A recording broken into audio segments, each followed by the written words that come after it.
আসসালামু আলাইকুম ভিউয়ার্স, আমি আজিজ ইন্ডিয়া থেকে। সো এই বিষয় নিয়ে আমি কথা বলতে চাইছিলাম না। তবে যখন ছাত্রের উপর হামলা চলে আসে বা ছাত্রের উপর গুলি চালানো, পাথর ফেটা মানে ইট পাটকেল যত কিছু আছে সেটা নিয়ে হামলা করা, আর সেটা আবার পুলিশ, তখন একটা অন্যরকম লাগে ভাই।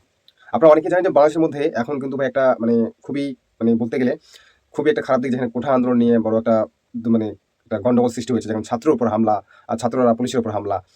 একটা ভিডিও আপনাদেরকে দেখাবো, আমি ভিডিওটি পেয়েছি। আসলেই আমি মানে ভিডিওটি দেখে খুবই মানে অবাক হয়েছি যে পুলিশেরা এভাবে ছাত্রের উপর হামলা করে, গুলি চালায়, পাথর, ইট পাটকেল ফেঁকে। তো ছাত্ররা কেন চুপ থাকবে? সো আমি ইন্ডিয়া থেকে, এবং আমার যত ইন্ডিয়ান ভিউয়ার্স যারা রয়েছেন, যারা ভিডিও দেখছেন, আপনাদের মতামত সেটা কিন্তু কমেন্ট করে জানাবেন যে বাংলাদেশের যে পুলিশ রয়েছে, পুলিশ কর্মী যে ছাত্রের উপর হামলা করেছে ইট পাটকেল দিয়ে, তারপরে বন্দুকের গুলি দিয়ে, এমনটা নয় যে ছাত্ররা করেন, ছাত্র আঘাত করেছে বিপরীত পক্ষ থেকে। তবে হ্যাঁ, এটা করা মানে করাটা ভাই করবে তো, কারণ যখন পুলিশ ছাত্রের উপর হামলা করে ছাত্ররা কি চুপচাপ বসে থাকবে? এটা তো অসম্ভব। ঠিক আছে? তো ছাত্রের উপর পুলিশ হামলা করেছে, পুলিশের উপর ছাত্র হামলা করেছে, পুলিশেরা হামলা করেছে বন্দুক দিয়ে। সো এই পুলিশের এই কাজটা করাটা একদমই ঠিক হয়নি। যদিও বা গুলি চালানো অন্য কিছুভাবে কাজটা করার সারতে পারতো, তবে তারা গুলি চালিয়েছে, তো এটা কিন্তু ঠিক করেনি। সো আপনাদের ইন্ডিয়ান হয়ে আপনার মতামতটা কি? ভিডিওটি দেখার পর অবশ্যই কমেন্ট করবেন, সাথে আমার মতামত আমি জানিয়ে দেবো। আর ভিডিওটা আপনি দেখতে থাকুন শেষ পর্যন্ত। আর যদি আপনি বাংলাদেশ থেকে থাকেন, অবশ্যই লাইক, ফলো, সাবস্ক্রাইব করতে ভুলবেন না, সাথে ফলো করবেন যদি আপনি ফেসবুকে দেখে থাকেন।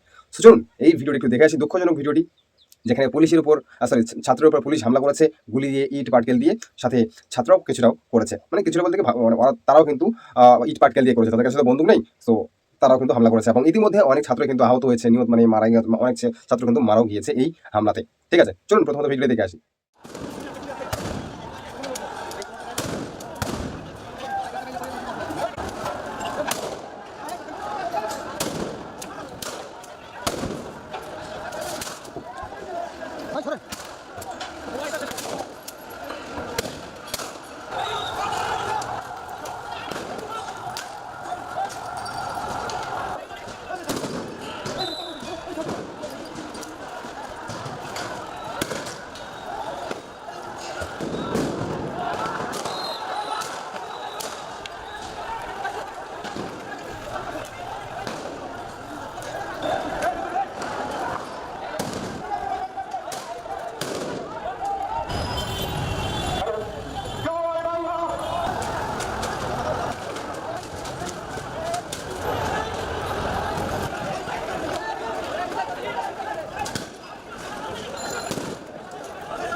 আচ্ছা, ভিডিওটি আপনি সম্পূর্ণ দেখলেন, এখন আপনার রিভিউ দেওয়ার পালা। অবশ্যই কমেন্ট বক্সে রিভিউ দিয়ে যাবেন।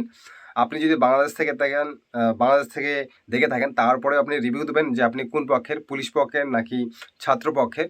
আর যদি আপনি ইন্ডিয়া থেকে দেখে থাকেন, তাহলে ভাই আপনি ইন্ডিয়া থেকে হয়ে আপনি জাস্ট পক্ষ নিন যে ছাত্র পক্ষে আছেন নাকি আপনি পুলিশের পক্ষে আছেন। অর্থাৎ এক কথায় পুলিশ কি এই কাজটি ভালো করেছে কিনা আপনি জাস্ট সেটা জানাবেন, যে পুলিশ ছাত্রের উপর হামলা করেছে। আপনি অবশ্যই কমেন্ট বক্সে জানাবেন। এবং অনেক আহত হয়েছে, মারাও গিয়েছে অনেক, আমি শুনেছি।